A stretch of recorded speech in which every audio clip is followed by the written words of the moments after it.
Rabbi Sachs, this parsha, decided to choose a topic of, I guess, of a very important topic when it comes to leadership, and that is conflict resolution. And all challenges that are often any group always is stuck with an issue of conflict resolution. It's the conflicts are automatic unless you are a loner. You are subject to dealing with conflicts unless you're a hermit. Wherever you are, there are going to be issues, and especially leaders have to deal with the conflict resolutions. And one of the hardest tasks of any leader, Rabbi Sachs says, is conflict resolution. So he wants to learn it from this week's Torah portion. What do we have in the Torah portion this week? We have a very interesting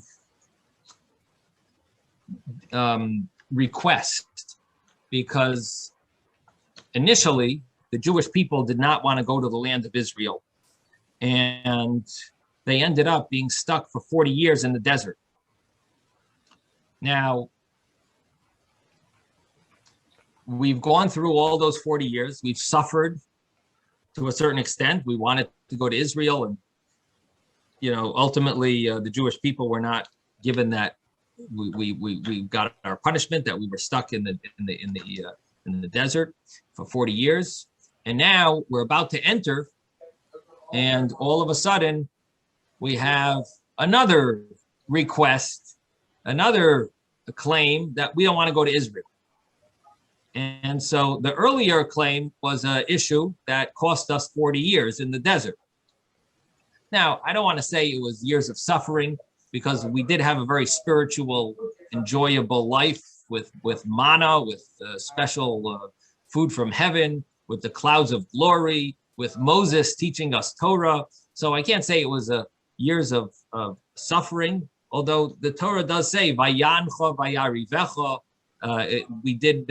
We were pained, so to speak. We did go through times of pain. There were times when we were thirsty, and there were times before we had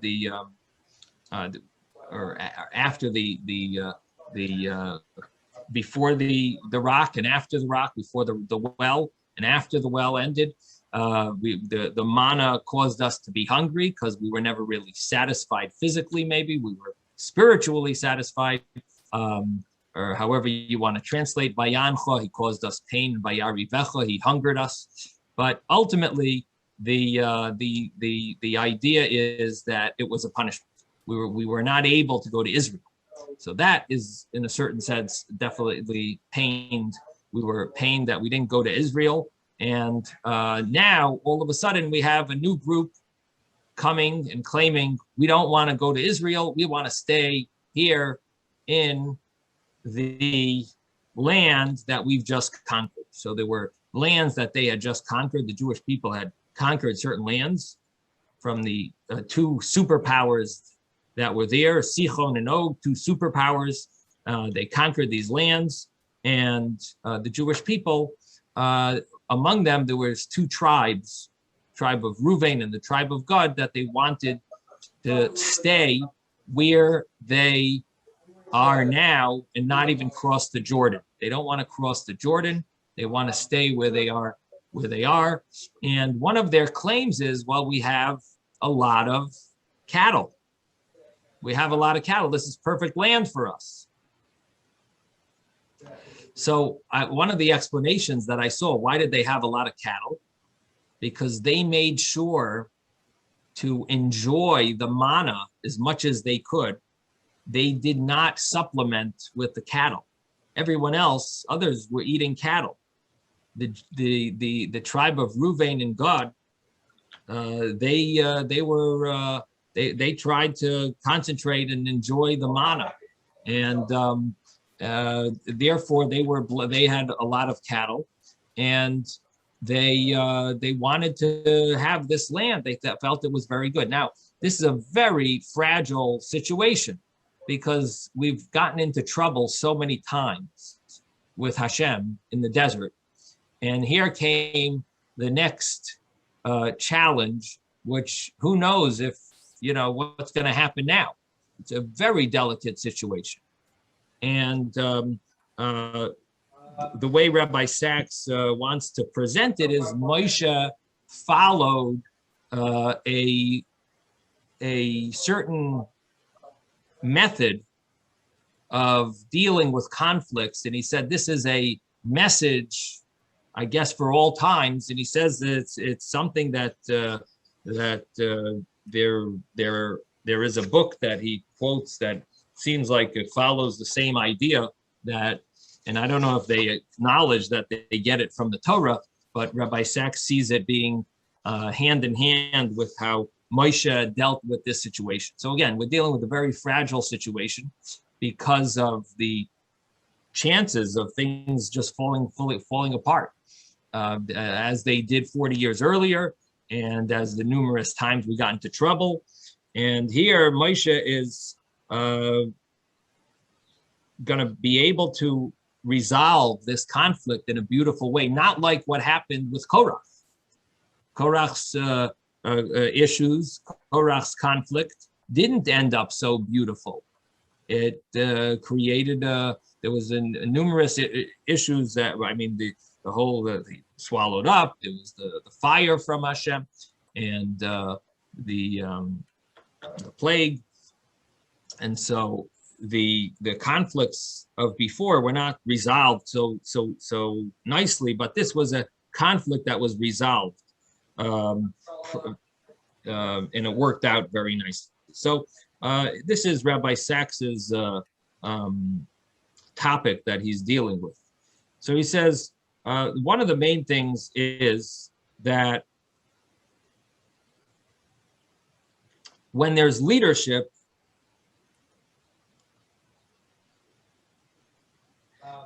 true leaders are the people who put the interests of the group above above those of any subsection of the group. They put the interest of the group above those of any subsection of the group. They care for and inspire others to care for the common good. So what that means is that it's all about caring for the group. It's a cohesiveness. And if there's lack of leadership, then there's divisiveness and resentment, internal politics, and a lack of trust. So in order for there to be a good resolution to any issue, there needs to be a leader. And here in this issue, the Israelites were on the last stage of their journey to Eretz Yisrael, to Israel, and they're on the east side of the Jordan River. And the two tribes that had this large amount of flock was Reuven and Gad. And it was a good grazing fields. And so they approached for permission to stay there and not cross the Jordan. And Moshe, what was his answer? So he said, the two tribes, are you putting your own interests above the whole nation? So again, what is Moshe's job? It's to get the group to care about the common good. So he's telling them, are you putting you're putting your own interests above those of everyone else? You're going to abandon everyone when we need you most. And there's going to be a war. We're going to have to fight and conquer the land of Israel. How can you abandon everyone and just stay here on the east side of the Jordan River? And you're going to discourage people of that they're also not going to want to cross. They're not going to want to cross the Jordan. And so that was the first point that Moshe made. And then Moshe reminded them of the incident of those that spied out the land of Israel. And the spies demoralized the people.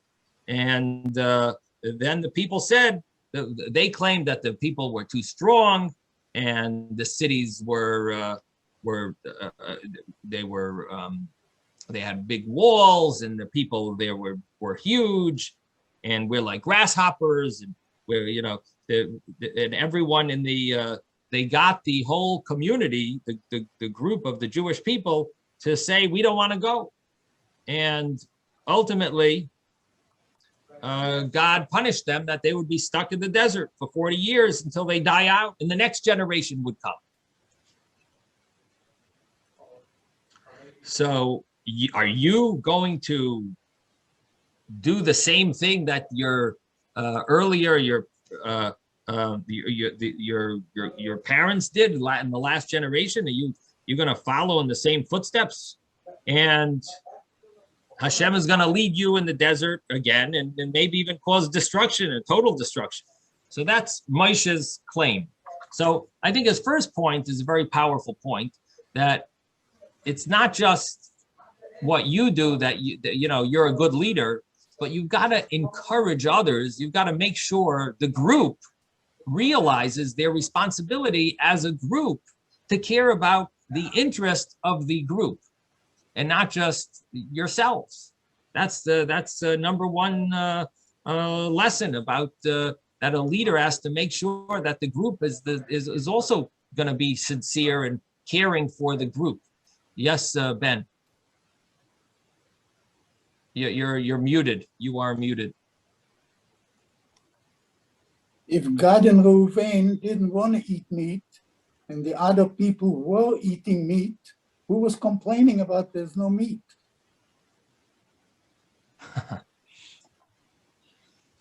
So this is the story. The other people didn't want to use their meat. They wanted Hashem to give them, but they wanted it free, at least on a simple level. That's the explanation.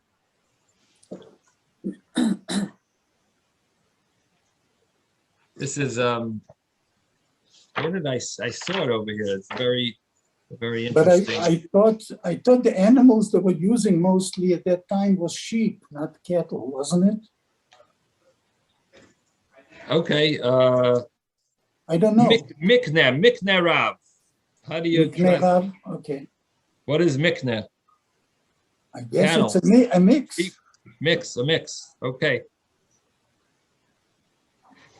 It says, of all the tribes, the descendants of Reuben and Gad had most appreciated the unique spiritual benefits of the manna and were careful to eat as much as possible, since for this reason they had slaughtered very little of their cattle for food. Actually, they translate the mikne as livestock, had an abundance of livestock. Livestock, yeah. I guess it's a mixture, right? Yeah. Anyway, I thought that was an interesting explanation, that they appreciated the unique spiritual benefits of the manna. Mm-hmm.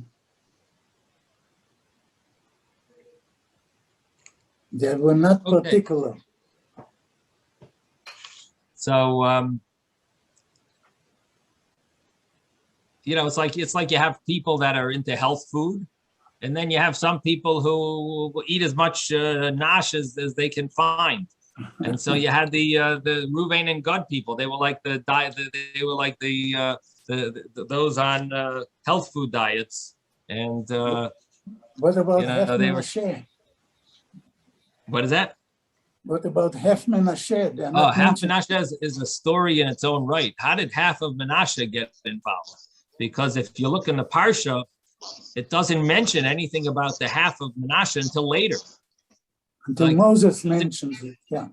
It mentions until Moses says gives it to half of Menashe. Menashe, where were they? They were not asking for it. So there's a whole discussion. It's based on a Jerusalem. There's a Talmud. There's a discussion in the Jerusalem Talmud about it. And anyway, it could be that Rabbi Steinmetz is going to discuss it tomorrow. I don't want to take away. I'm not sure. I just know that there's a whole essay from the Lubavitcher Rebbe about it. Where did the tribe of Menashe come from? On a simple level, the simple answer is that they were included. It just doesn't mention them because they weren't the full tribe. But the deeper answer is that the half tribe of Menashe, Moses specifically wanted them to be together with this group of other tribes. He specifically chose them to so to speak inspire the other tribes, but that's it's not really the discussion now. So here we're talking about conflict resolution, and we are dealing with a very challenging situation. Phyllis, before you join, I think Susan had a question. Susan, did you have a question? Okay. I don't. I was going to ask about the manna. That it was a spiritual, that it offered spiritual help, or I don't quite understand when you said it was a spiritual significance. Yeah, well, the point is, manna, which was a food from heaven. God miraculously poured down this food, this manna, that the Jewish people were able to enjoy. They had sustenance from it for 40 years, and they actually had zero waste.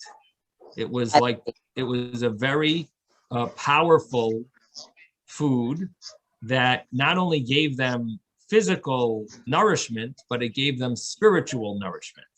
I see. Because there's a scientific reason or where that manna came from was there was an insect in the desert that produces a liquid that is protein.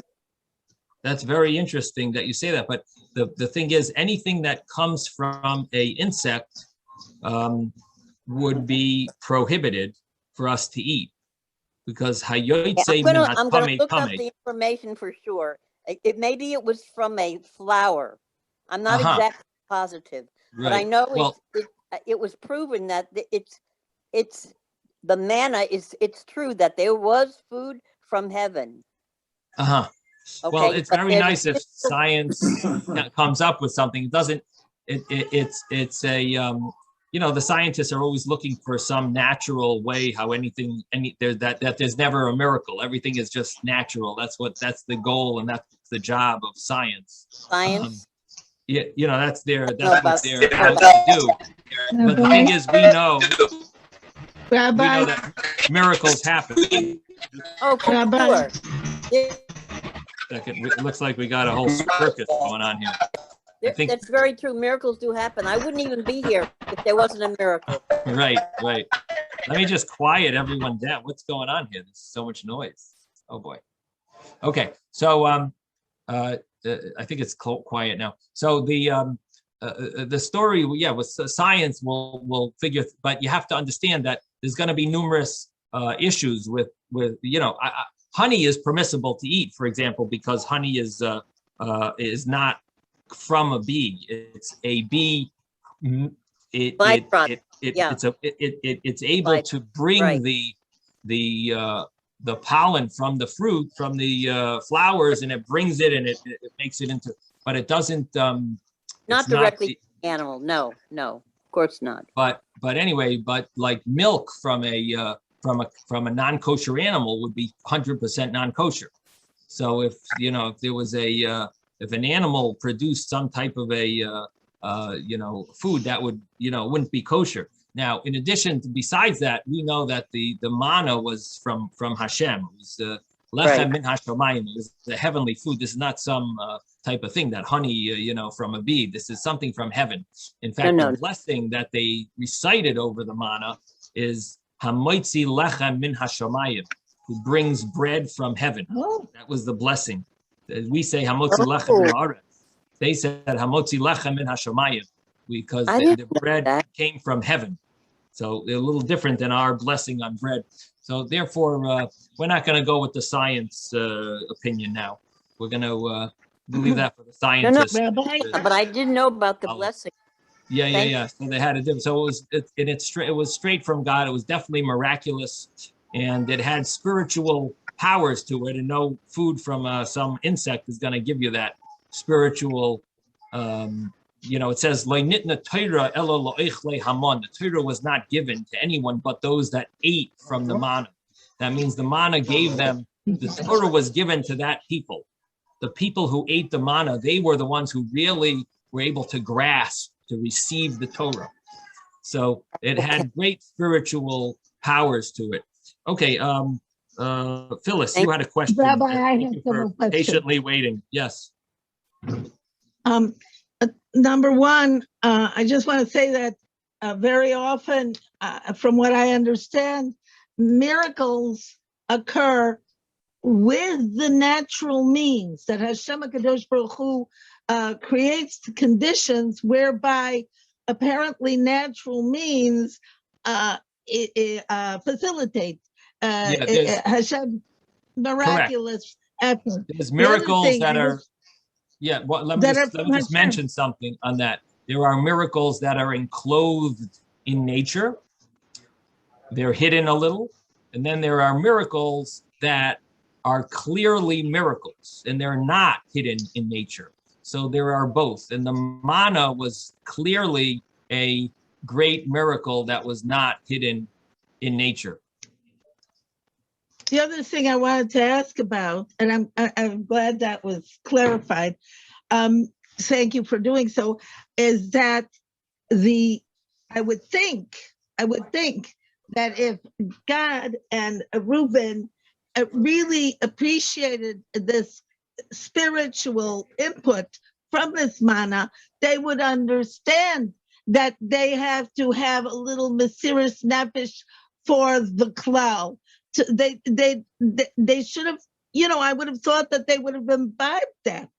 And the other thing I just wanted to mention is that I want to ask you actually, is that beet propolis, which is supposed to be very full of vitamins and minerals, but I think they also utilize floral nectar in order to create it. I was under the impression it was kosher. Yeah, because that propolis is not the whatchamacallit from a bee. It's not. It's similar to the honey. It's similar to the honey from the bee, and it's like on the wood that's on top that's covering over the beehives. They have it. Yeah, it's a very healthy, very it has a lot of medicinal. But is that kosher? Is that considered kosher? Honey needs that. I believe it needs a supervision, right. but it's a medicine. Yeah, you're right. Anyway, okay, but that has nothing to do with the manna. Let's not fool ourselves. But that wasn't. What about God and Reuben though? If they appreciated it.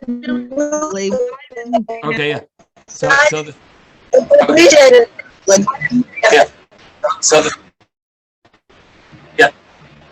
the thing is like this. What you mentioned about God and Reuben, what Rabbi Sachs is asking is, or the way he's explaining it, is how Moshe understood God in Reuben. But that doesn't mean that God and Reuben did not think about the community. It just means that from their initial question, it sounded like they weren't caring about the community. It doesn't mean they weren't. If you look at what they answered, they cared a lot about the community. So it's not a question. Yes, Andrea. Hi. I was reading that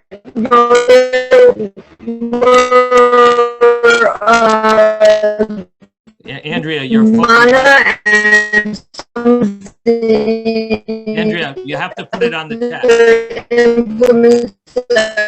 were, the original, how much it was. Your phone. Okay. Your microphone is really bad. No one can hear you. I can't hear you. I don't think anyone else can. So my suggestion is put it on the chat. On the bottom. It might be. Chat. No, it's not good. I think you're going to need to put it on the chat on the bottom. You can type it in. Look on the bottom. There's something called, what is it? It's called chat. Well, chat. Yeah, just click on chat on the bottom, and you can type it in. Yeah, her bandwidth was low, and it was all garbled. So so let's continue in the meantime, and I'll be happy to answer if you put it on the chat, Andrea. Sorry, we just can't hear you. I don't know what it is, but Robert says your bandwidth is low, so I don't know. Yeah, that's the notice I get. Okay, so let's continue. So Rabbi Sachs then talks about the model of this conflict resolution that we're going to have with Reuven and Gad. And Reuven and Gad, they recognize that Moshe's concerns are valid. And they figure they have a way of compromising. And what is their compromise? They said, listen, we're going to build some places here for our cattle and our kids and our families. And then we will accompany the other tribes to the land of Israel across the Jordan. And we'll be happy to fight not only with them, but in front of them. That's what he's willing. They're willing to agree to fight. We're willing to fight in front of everyone. And we're not going to return until we finish fighting and dividing up the land. So this is a huge benefit for the community, because who wants to fight on the front lines? It's it's one of the most dangerous areas. It is probably the most dangerous part to fight on, and they're willing to do that. They're willing to take that position, fighting on the front lines of the battle, until the land is conquered and the lands are divided up.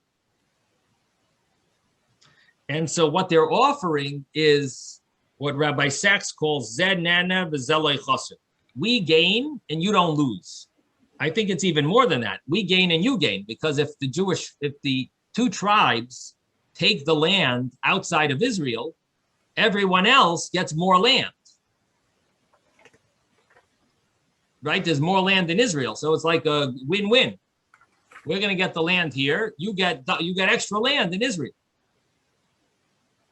This is Andrea's question. The manna and the other artifacts, including gold mice and hemorrhoids found, were saved. I just lost that. In the catacombs under temple when it was destroyed. Anyone see them since? Oh, interesting. The manna was put aside.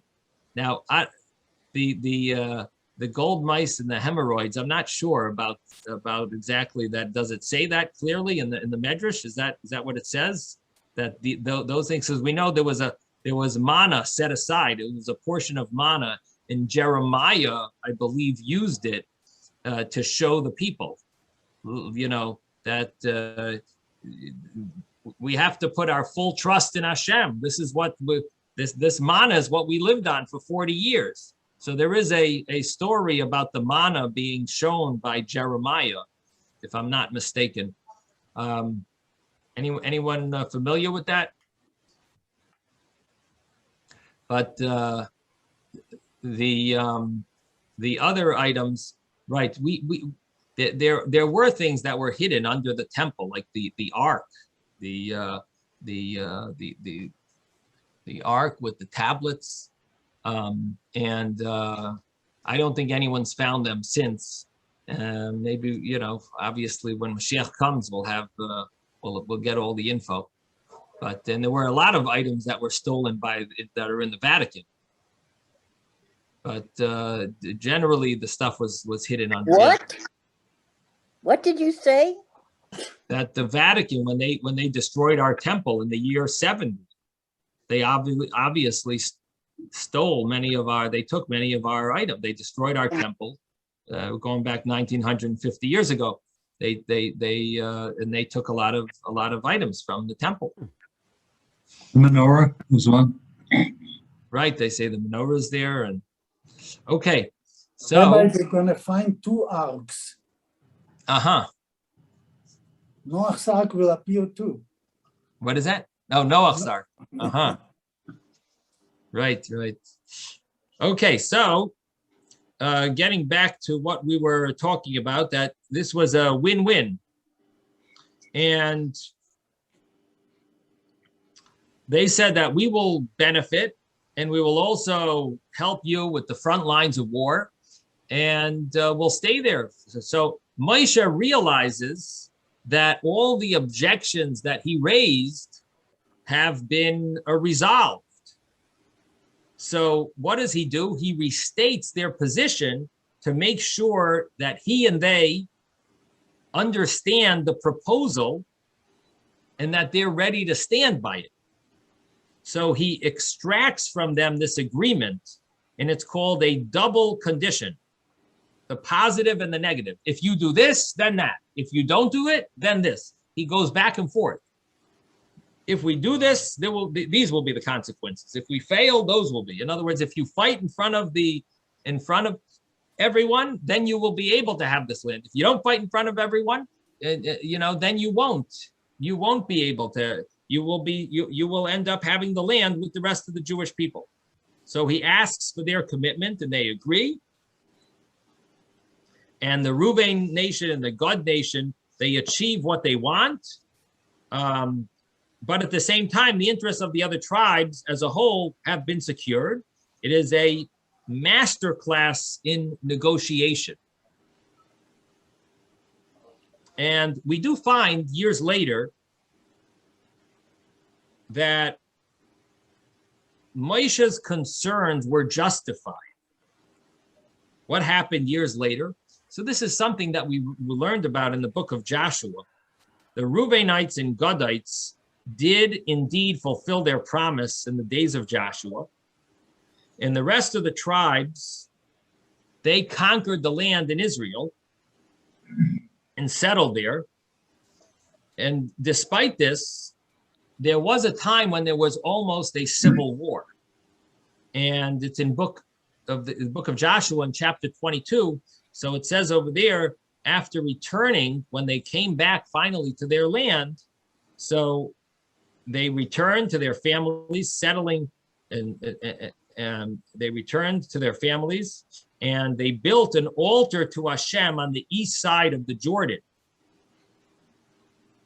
Now, the rest of the Israelites were prepared to do battle against them because they thought that the Jewish people on the other side of the Jordan are going to sort of creating like a new religion for themselves. Like, why did they build an altar? There's one altar. There's one altar, and everyone should be traveling to the altar in Shiloh. And why are you people going to making your own altar, like making a new religion? And it created almost a civil war.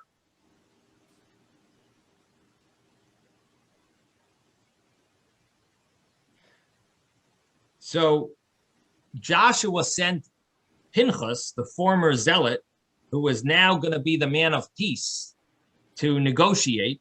And he warned them of the terrible consequences of what they had done by creating a religious center outside of the land of Israel, and that it's going to split the nation into two. And so the Reubenites and the Gadites, they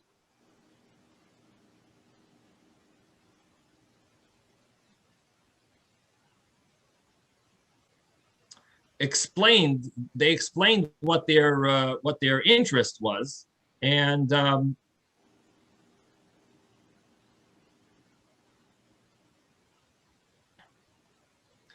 they explained that they just wanted to make sure that in the future the rest of the Israelites would realize and would see them that they're not a different nation, because they were nervous that it's going to look that way.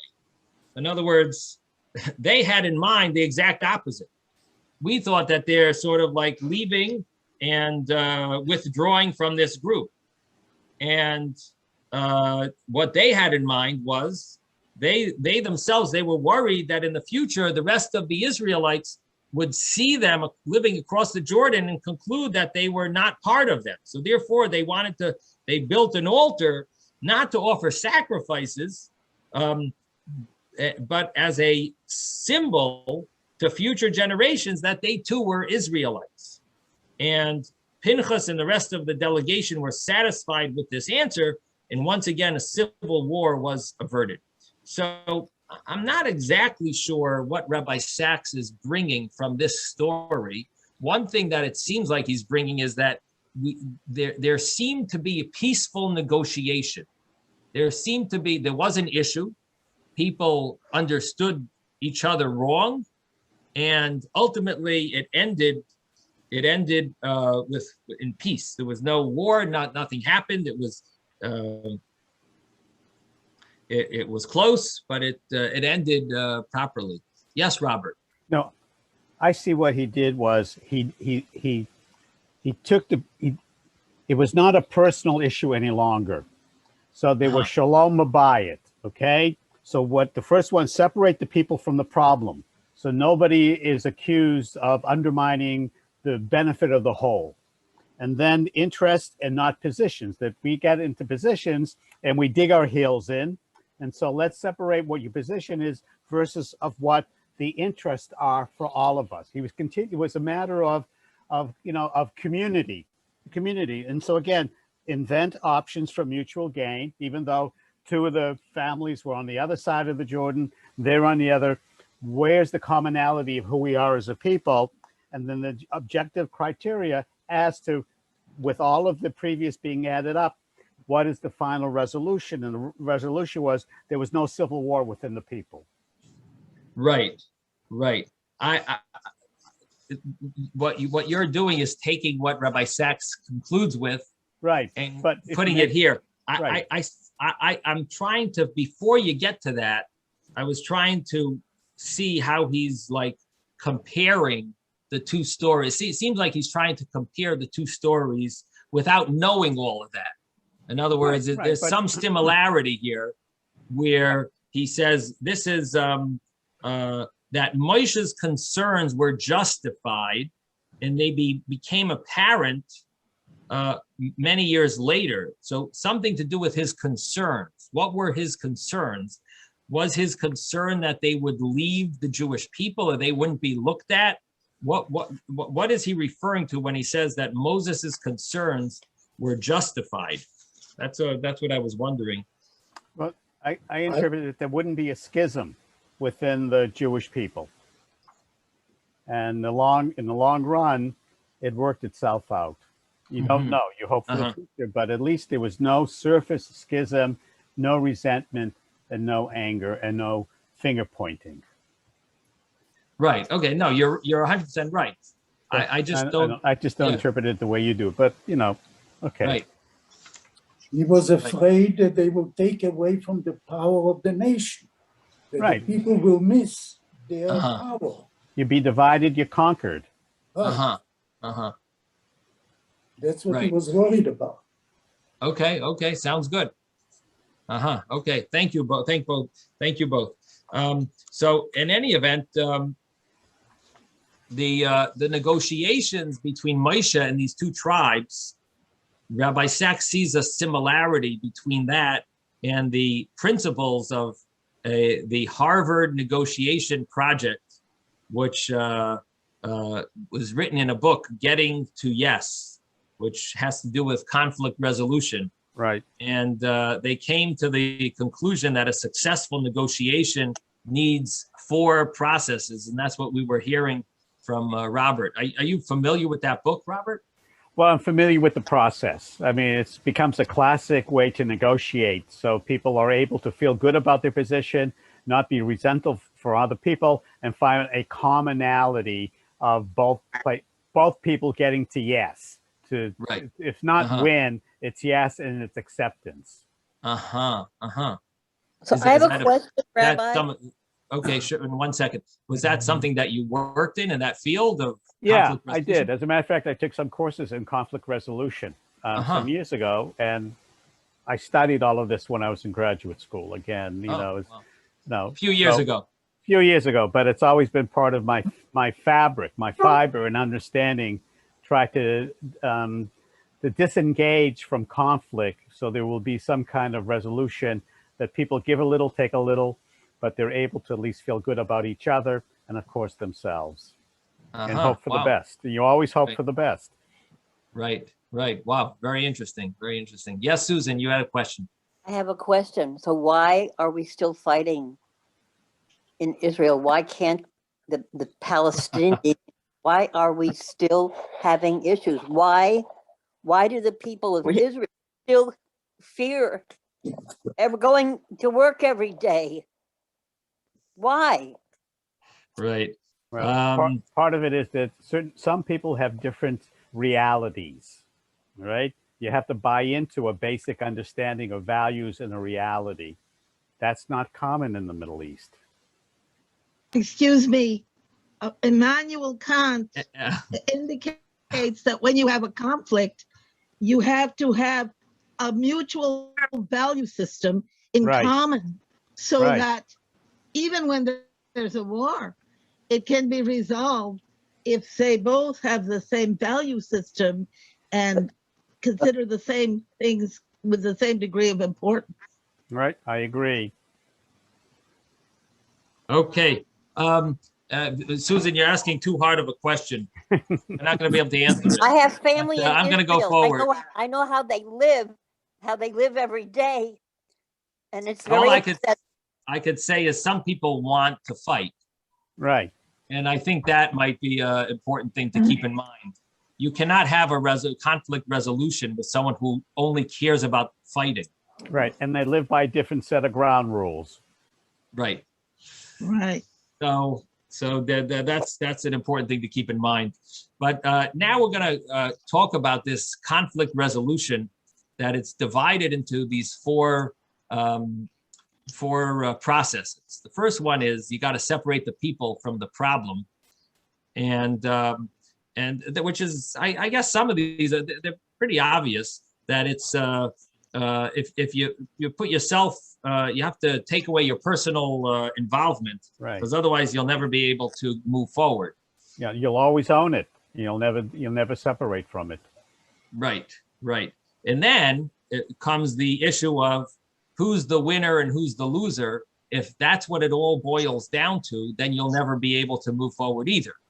If you focus on interests, then you could move forward. If you're focusing on the positions, that, oh, if you do this, then you win, and if we do this, then I win. If you're focusing on the positions, then you'll never be able to move forward either.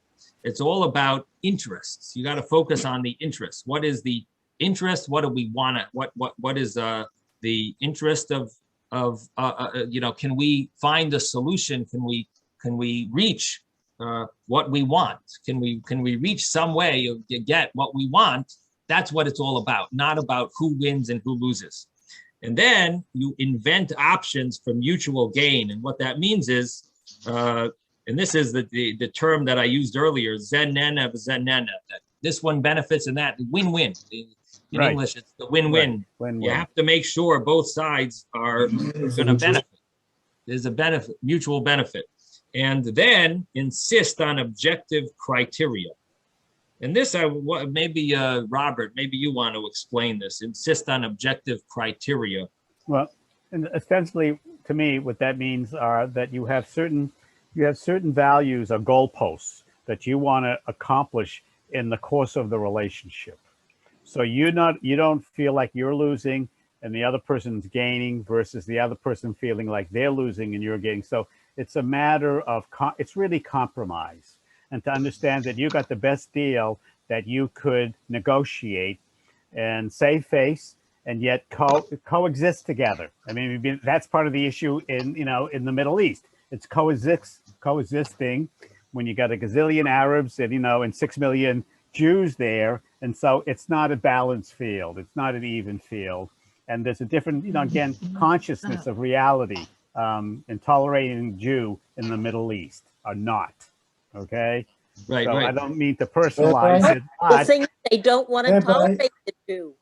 Right. But before we do this, before I take your question, I just want to say let's separate the Middle East for conflict. But again, let's just concentrate on conflict resolution because we get into the Middle East, we could talk for hours and days. Right. But it's attainable goals. I guess part of again the definition for a mutual by objective criteria are attainable goals. Attainable goals. Okay. Attainable that everyone understands it. I think also it's important that Rabbi, I've handled a lot of disputes and done a lot of settlements. And I will tell you, the definition you didn't of have a your good hand up. settlement. Why didn't you have your hand up? Oh, I'm sorry. Okay. Be sorry. I hope you're right. Sorry. Okay. Yeah, Ben, yes. Ben. Okay, I wanted to say the reason it was easy for them to solve the problem is they are all grandchildren of Jacob. Uh-huh. Exactly. But in Israel today, the issue is different. Two different nations. Right, okay. You're right, exactly. Irving, yes. Just to put it very simply, I think the conflict resolution can't come about without putting aside your ego. I think ego is the enemy of settling any kind of argument, any kind of conflict. Yeah, ego is not established in fact. Ego is not established in fact. It's what you want. Good, well said, Say that again. But ego can increase the conflict. Absolutely. Easily. Yeah, very well said, Irving. Good point. Very good point. Okay, Isaac. I used to say the best settlement is where both parties walk away equally disappointed.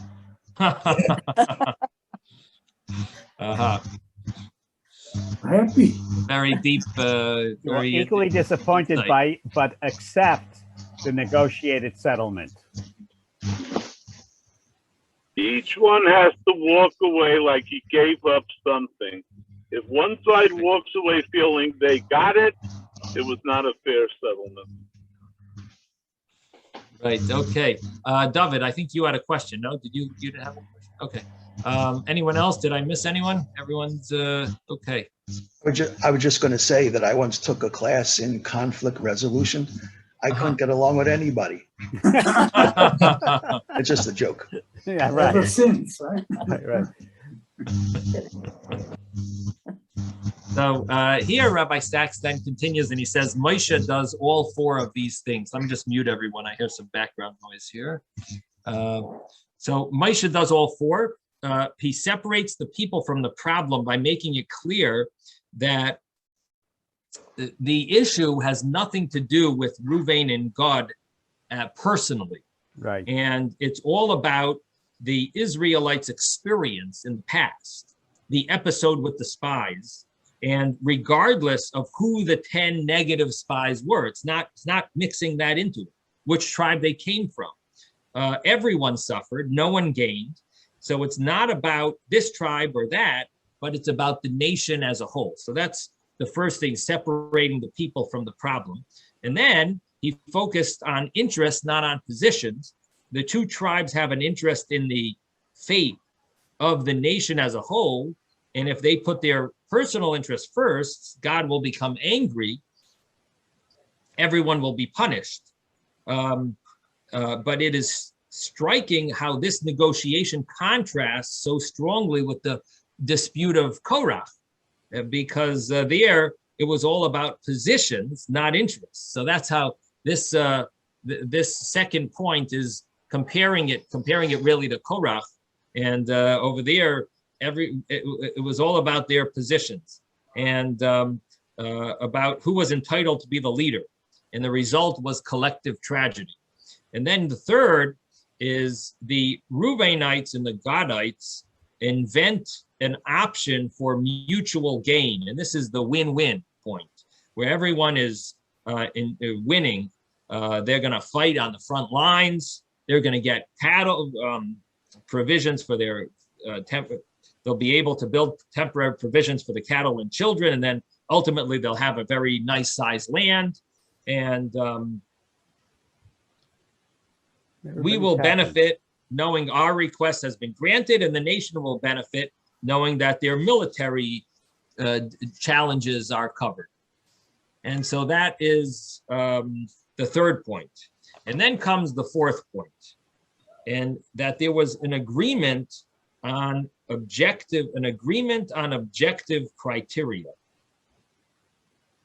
The Reubenites and Gadites would not return until all the other tribes were safely settled in their territories.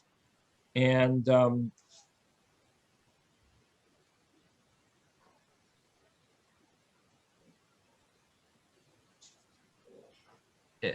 so this is Joshua, this is in the book of Joshua. It says, then Joshua summoned the Reubenites, this is in chapter 22, that he summoned the Reubenites, the Gadites, and half of the tribe of Manasseh, and he said to them, you have done all that Moshe, the servant of Hashem, commanded. You have obeyed me in everything I commanded for a long time now. To this day, you have not deserted your fellow Israelites, but you have carried out the mission the Lord your God gave you. So they followed through. They did everything that they were supposed to. And now that the Lord your God has given them rest, as he promised, return to your homes in the land that Moshe, servant of Hashem, gave you on the other side of the Jordan. So this is what Rabbi Sachs calls a model negotiation, a sign of hope after the many destructive conflicts in the book of Bamidbar, the book of Numbers, as well as a standing alternative to the many later conflicts in Jewish history that had such appalling outcomes.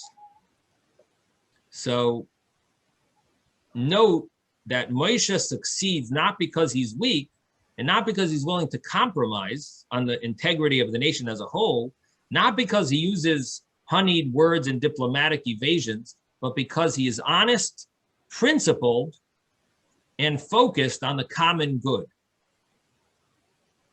And we all face conflicts in our lives, and this is how to resolve them. That's Rabbi Sachs's discussion and essay on this.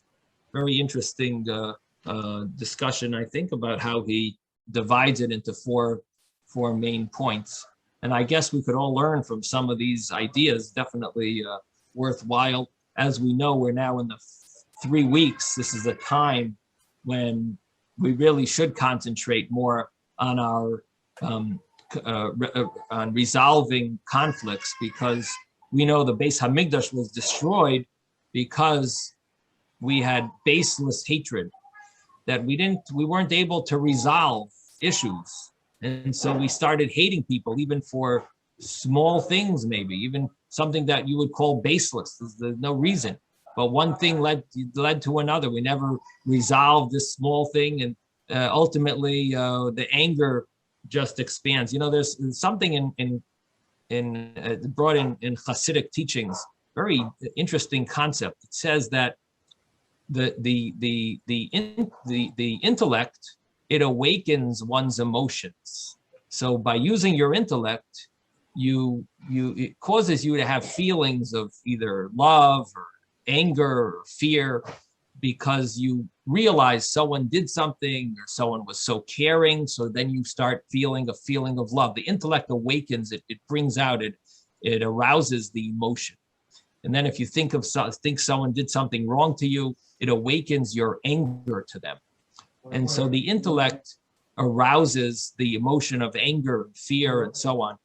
Now, believe it or not, even though the intellect arouses that emotion, but that emotion, it has a life of its own, and it takes on a much stronger, like you get angry at someone, intellectually, it makes sense. Okay, the person did something against you, you get angry, but all of a sudden that anger takes on a life of its own, and it expands to be much more than logical to be angry for such a small thing that the person did to you.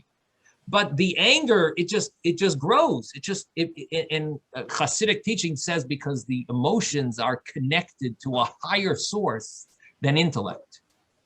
And because of that, they can be so much strong. They go beyond your logic, beyond logically. In other words, someone did something against you. So it makes sense. You'll be a little angry, but then you become so angry that you want to shoot them. Imagine someone, borrows something from you without permission. It's not someone says something and, hurts your feelings, says something, minimizes your greatness, touches your ego a little. But, it doesn't mean that you want to destroy them. You want to destroy their whole business. It's the emotions, they go way beyond. And the story of the fact that we're in the 3 weeks, this is a time when we should really try to resolve conflicts and be able to overlook things that other people did and try to forgive, forget, ask people for forgiveness, and we should be able to have peace. And I must say, it's a very healthy way of living. If a person doesn't have conflicts, you're able to add some years to your life.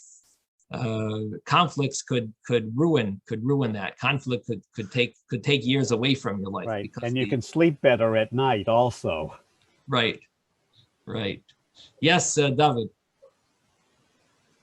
I just wanted to say that what Irving said before, I think, should be emphasized. That it's a person's ego, and we have to work on ways of trying to diminish our ego by learning Hasidus, I guess. Right. But once it's done already, then we got to learn we have to forgive and ask forgiveness, which is also, I guess, diminishing our ego. Yes, good point, David. Okay. Right. Well, everyone, this was a pleasure. Thank you. Any questions, any thoughts? So we have a mystery speaker tomorrow. He's a very special guy, but okay. I'm gonna save it for tomorrow. Keep you in suspense. All right. Thank you, Rabbi. But a guest speaker, if anyone wants to invite anyone to listen tomorrow, it'd be a good opportunity. Any Yid, invite them. They'll be inspired. Should be a great session tomorrow. A very special, good speaker. Oh, Rabbi Smith. Yes. You were looking for Yehuda, and he was... Oh, he's here. Yeah, he's here. Oh, okay. Yeah, Yehuda, I wanted to mention, you had asked about Moshe's sons yesterday, and why Moshe's sons didn't inherit the Moshe for regarding taking they didn't take over Moshe's position, the leadership. Right. Now, what was Moshe thinking? Because Hashem said no, they weren't involved in Torah. So the question is, so what was Moshe thinking? Why did he want them to take over? So I saw there's a whole essay from the Lubavitcher Rebbe. There's a whole talk from the Rebbe about this, that Moshe thought that he knew that they didn't deserve to be the scholar. They weren't going to take that position as scholar, taking Moshe over as scholar. But Moshe thought that maybe his position could be divided into two parts. There would be the king part and the scholarship part. And the scholarship part could be someone like Pinchas or Moshe, someone else. But the leadership element, which would enforce the Torah, which would lead wars, that Moshe thought could be led by his sons, or one of his sons. And therefore, Moshe requested that one of his sons should take him over because he thought that his job would be divided in two. So that's I believe a beautiful answer to that really it satisfies the question of how Moshe could have even dreamed of his son being the leader. Thank you. You're welcome. You're welcome. Thank you, Rabbi. Right. Bye-bye, everyone. Okay, Sei gesund, everyone. Stay safe. Thank you, Rabbi. Thank you, Rabbi. Thank you, Rabbi. Rabbi Smith. Yeah. I just wanted to say that it's not always a matter of ego or a matter of emotionally becoming angry and so on. If it's a matter that someone sees a fundamental injustice and it's the tzedek, the lack of justice of the situation that a person feels should be redressed. It isn't always a matter of anger based on ego. Sometimes, of course, that's involved. But I'm saying that sometimes people feel that there must be a resolution based on a redress of the injustice that occurred. I hear what you're saying, although I think if it's causing you to be so angry,